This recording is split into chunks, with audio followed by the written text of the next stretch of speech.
Well, good afternoon and welcome to Pay Entry's weekly webinar. Today we're going to be talking about terminations and how to make them, I don't want to say as pleasant as possible, but how to make a termination meeting more bearable for both parties. My name is Kathy Graham and I'm head of the HR Services division at Pay Entry. The first thing I want to do, outside of telling you that I'm not an attorney, our attorneys like it when we tell you that we're not attorneys so that you understand that the information that we provide during the presentation is not legal advice. Also, I wanted to let you know that a copy of this presentation in PDF format is available to you as a handout on your screen. If you have trouble downloading it, then please shoot me an email and I will send you one after this session is over.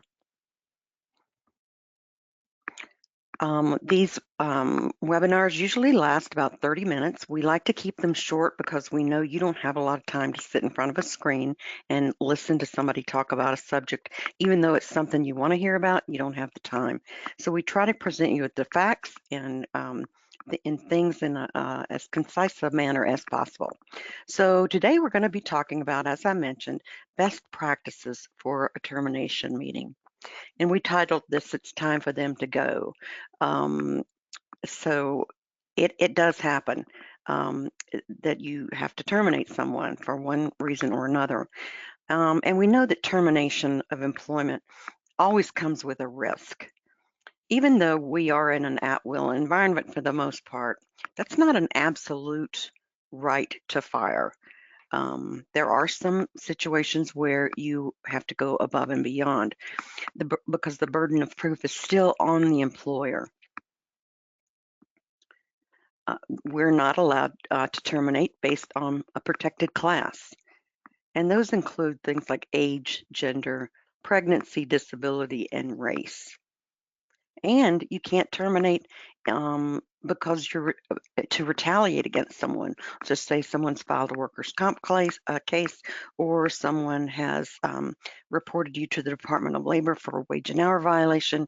You cannot terminate that person. So your hands are kind of tied in that situation. So let's talk about what to do before the termination. Remember, terminations are always filled with emotions. Nobody likes to be fired. Make sure, first of all, that the decision that's being made is not a knee-jerk reaction or an overreaction. You know, I have been through this in my career as an HR director. A manager gets mad at an employee, they come in and they present this compelling case and they get you all worked up and it's like, yes, let's terminate this person right now. Well, that's a knee-jerk reaction and you should never terminate someone in that haste. In that kind of a moment. Consider how the action would be viewed by a third party. Take a step back and think, all right, if the Equal Employment Opportunity Commission were looking at this, or if the Department of Labor were looking at this, what would they think? Would they think that this is a good reason and are we doing the right thing? Is it a valid decision? So at that point, if you decide maybe we shouldn't terminate them, maybe we should, provide them with additional training. Let's just say they're not doing their job very well, and maybe they weren't trained properly. Maybe they don't know how to do their job well. So approach that first, consider it. Talk about it with the supervisor or the manager, and at that point in time you may have to have another meeting with them because right then they're mad and then you want to talk about things like that. So look at alternative training, additional training and alternative assignments. Maybe you put them in another job that they're more qualified for. Maybe this is not a behavior thing, it is a performance issue. So those are things to consider, but remember, don't terminate somebody in the heat of a moment. It usually ends up biting you later on.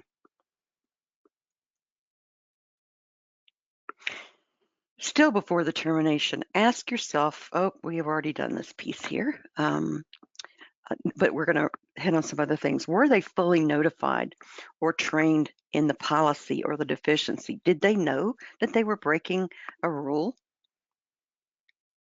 Have they been warned of the consequences of their behavior? This is one thing. It shouldn't be a surprise to them.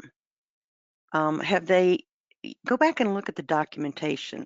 If the manager has not talked to them about this problem before, this is a first time, well, you certainly can't fire them the first time for a lot of different things, or you shouldn't fire them for the first time offenses.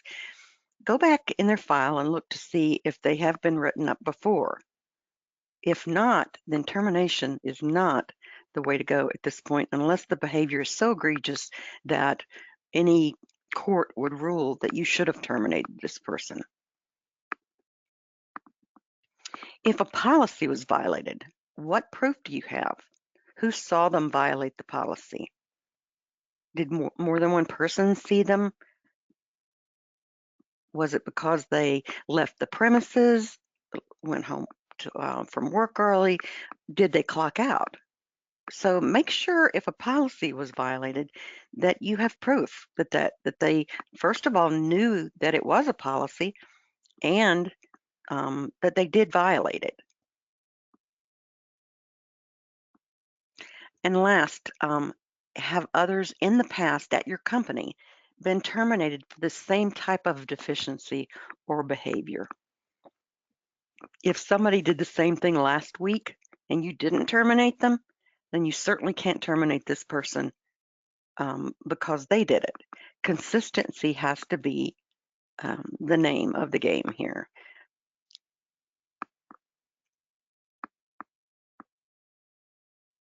In most situations, you really should use progressive discipline. Be consistent with the company's past practices and values, and address performance issues directly and quickly. Don't wait a week after somebody makes a mistake to tell them that they made it. It should be done right away so that it's something that is very clear to them at that point. And always, as I mentioned, be consistent. If you use progressive discipline, document each step in the process and be very specific. And inform the employee about what happens if there's no change or it happens again. Now, there are some times when progressive discipline should not come into play. If someone is fighting or brings a weapon on the premises or is harassing, in those situations, if there's harm or threat to others, then you don't have to go through progressive discipline. You have the right, and it should say so in your handbook, that you have the right to skip the progressive discipline and go right to the termination if you feel like that's the right decision. So make sure they know what happens if there's no change and have them sign the documentation. You know, a lot of times employees will refuse, and I've had companies want to terminate somebody because they wouldn't sign the document. Well, you cannot terminate them for that. You can, but you should not terminate them for that. That is not a termination offense. Signing or not signing the form has no bearing on what just happened and what you're talking about. Just note on the form that the employee refused to sign it. You know that you went over it with them. You've got your notes, and it doesn't matter that they don't sign it. You're just trying to get them to recognize the severity of the issue.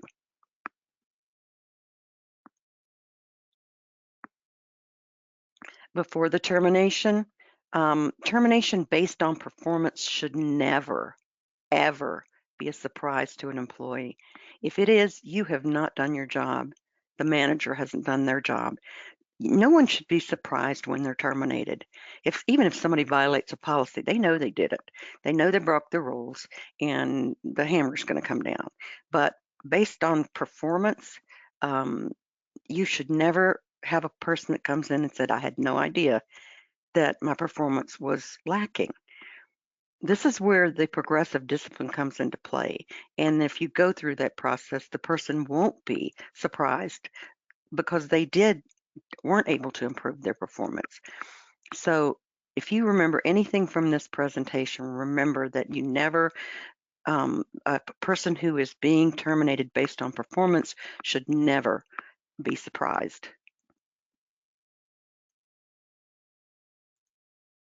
So here are a few basic rules. Never conduct a termination meeting on Friday. The person is going to, first of all, you've ruined their weekend. Secondly, they can't go to the unemployment office. They can't interview for a job. People they want to get in touch with aren't at work. So do it on a Monday or a Tuesday, but never on a Friday. And I know that throughout my career, it seemed like every time a manager wanted to terminate someone, it was on a Friday. And we had to have a discussion about how that is not a good thing. Never conduct a meeting with an angry manager present. If they can't be calm in the meeting, the termination meeting, then they can't be in there because you don't need somebody fueling the fire. Hold the meeting in a private location where there's not a lot of traffic coming by, peering into the conference room. And always have two people in the meeting with the employee. If one of them was going to be an angry manager and you don't want them in there, then pull somebody else in, another HR person or another executive into the meeting. But always have two people there. And then conduct the meeting at a time when the employee can make a graceful exit. Sometime when you know that the halls aren't going to be full of people that they're having to wade through when they're going to the front door. So a time when it's quiet and an exit could be a non-event. And at the same time, consider your security issues. Nowadays, you cannot be too careful if you have an angry employee to consider if you need security on site.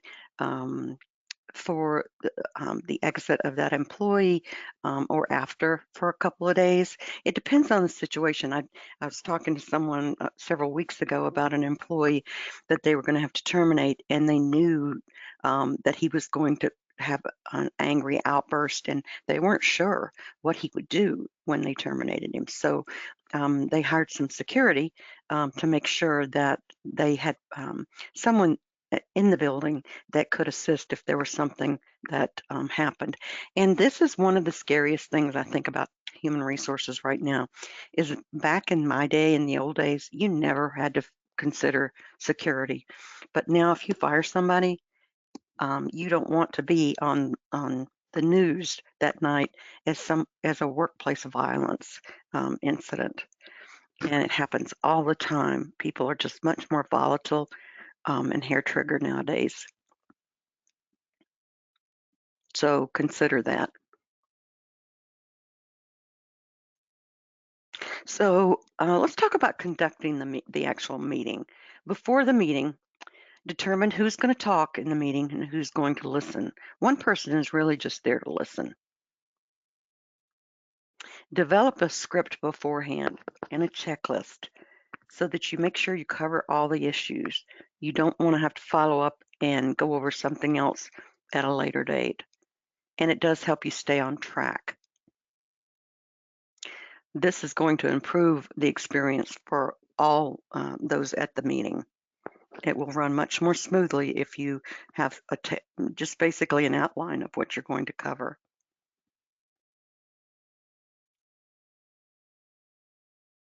Conducting the meeting, choose your words carefully. Don't say we're terminating your employment. Say we're ending your employment. It's a softer term. Terminating or we're firing you. Don't ever say we're firing you. That's just it inflames people. It makes people mad to hear those words. If you can soften it, don't say I know how you feel or it'll be okay, because you don't know how they feel. Even though if you've lost your job in the past, you don't know how they feel, and it's not going to be okay for this person for a while. So I know you're trying to be reassuring, but don't do that because it comes across as hollow. Bring your compassion to the meeting. This meeting is difficult for you, but just remember the employee is the one losing their job. They're going to have to go out home and tell their spouse that they lost their job. They're going to have to go find another job. They're going to be upset, and um, their whole world changes when they don't have their job. A lot of people lose their identity. So be very careful to bring your compassion to the meeting. And be a calming force. You know, that's why you should never do this when you're angry, because you're the one that needs to be there to make sure that everybody remains calm, that you talk in a certain tone, and that nobody's voice escalates. And put yourself in their place. They're in a tough spot at that moment, even if they're so guilty um, of a major violation, they're losing their job, and that is a big deal. In conducting the meeting, get to the point right at the beginning of the meeting. Avoid small talk. Don't start asking about their grandkids or how their weekend was or anything like that, because you're gonna have to switch gears immediately and go into, I'm sorry, but we're ending your employment, and the two don't go together. So don't start out with small talk. Be prepared to deal with a range of emotions. Some people get mad, some people cry. Um, just be prepared. Listen to the person, but don't argue or get into a debate. The decision that you've made is final. And if they do want to debate something, that's what you should say. Our decision is final, and we're not going to talk about it anymore in this meeting. Keep the meeting brief, to the point. It's probably going to take you 5 to 10 minutes, if that. Um, Once you've told someone that you're ending their employment, they don't hear anything else.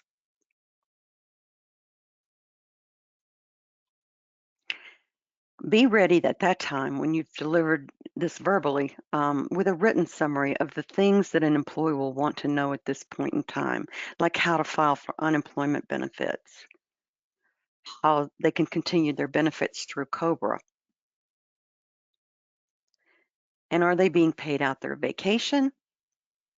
What severance pay are they getting, if any?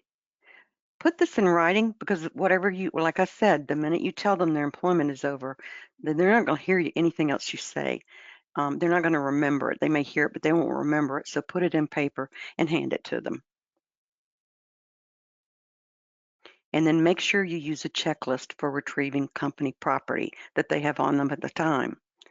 You're probably not going to want the person to go back to their office. So just collect what is on them at the time: company keys, credit cards, security cards, things of that nature.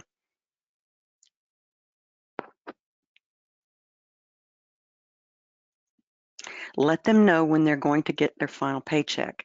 Now, check your state laws, because in some states, like California, if you're terminating someone, you have to give them their pay immediately when you terminate them.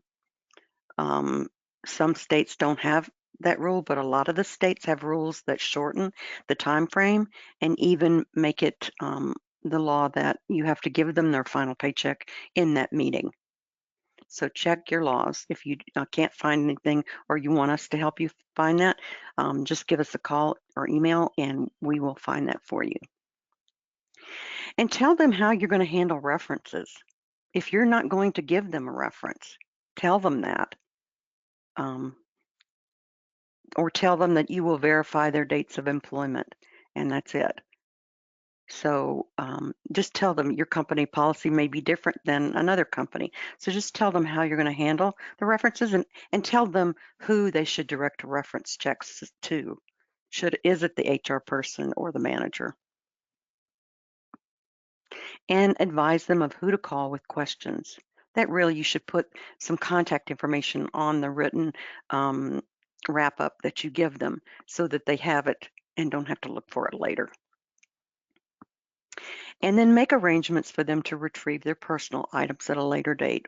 What you don't want them to do is go back to their desk and sit down and you can't get them out of there, or they go to their computer and they log on and create some issues. So you can tell them that you'll pack it all up for them and they can come pick it up later on at the front desk, or that you can have it mailed to them, etc. So just make sure that they know what's going to happen to their things. It's very I tell you what, I've been laid off before, and even in a layoff situation, they walk people to the door. That is a very it's a weird moment when somebody walks you to the door and won't let you go back to your office, but it is the safest thing to do. Or you can go with them to their office and watch them pack things up, but once you get them in their office, it's harder to get people out. So, and it creates an opportunity for others to know what's going on, and you really want it to be as quiet as possible. So after the meeting, notify those who have a need to know about the exit and don't discuss the reason. Sam just doesn't work here anymore. You don't go into details.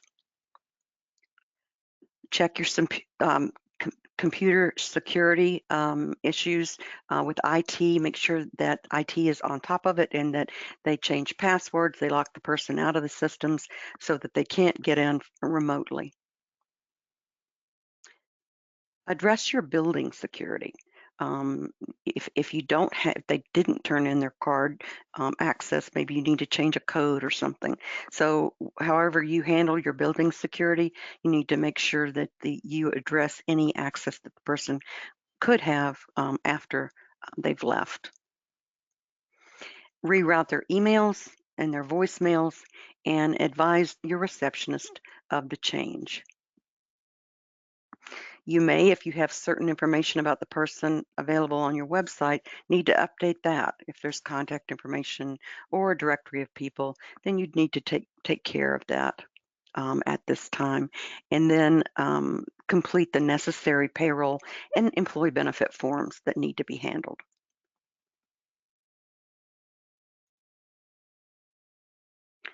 And after the meeting with others that were involved, do a debrief. This is a learning experience. Every time you do a termination, it's different.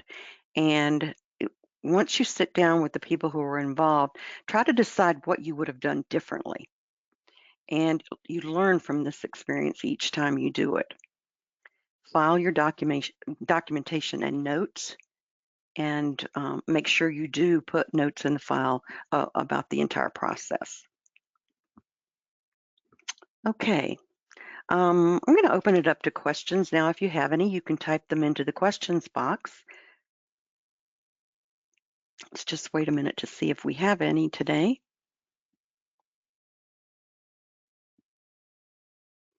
And it doesn't look like we have any. If you think of something after this session is over, you know you can always email me at cgram@payentry.com. Very simple. And as a payroll client, you do have access to me and to my HR advisors to answer questions that you have that are quick and easy for us and don't require any research. Sometimes we'll throw in a little research, but most of the time we can answer the questions that you have without going into a lot of research and details. So I appreciate you coming today. I hope you enjoyed it and got something out of it that you can take to your next termination meeting. Hopefully you'll never have to do any termination meetings, and this will just be something that you enjoyed for a short 30 minutes. Have a wonderful Easter weekend and Passover weekend, and we'll look forward to seeing you at next Thursday's webinar. I think it is going to be on the oh shoot, I just forgot, not performance, but writing people up, basically. Performance improvement plans, progressive discipline that we just talked about today. If you want to know more about progressive discipline and how to build a plan correctly, tune in next Thursday. We'll be talking about that. Have a great weekend. Thanks.